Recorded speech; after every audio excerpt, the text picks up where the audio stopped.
সিলেটে উন্নত নিউরোসার্জিক্যাল চিকিৎসার ধারাবাহিক পর্বে অষ্টম পর্বে সকলকে স্বাগতম জানাচ্ছি। আজকের বিষয় হলো সিলেটে aneurysm surgery, brain aneurysm. Aneurysm বলতে আমরা যেটা বুঝি রক্তনালীর একটা ফোসকা, যেটা অনেক সময় ফেটে রোগীর মৃত্যু পর্যন্ত হতে পারে।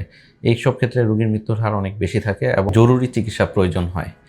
তো অ্যানিউরিজম সার্জারি সিলেটে আগে হতো কিনা? না, সিলেটে আগে হতো না, কিন্তু বর্তমানে অতি সম্প্রতি আমরা চালু করেছি সরকারি এবং বেসরকারি উভয় পর্যায়ে এই অ্যানিউরিজম ক্লিপিং সার্জারিটা এখন সিলেটেই হচ্ছে।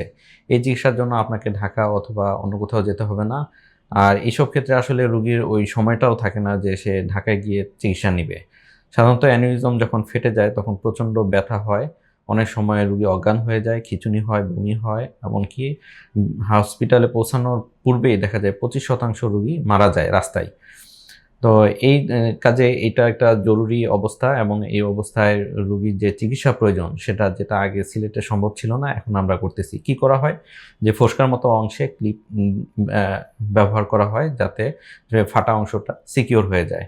এতে করে রোগীর মৃত্যুর ঝুঁকিও কমে এবং রোগীরা সুস্থ হয়।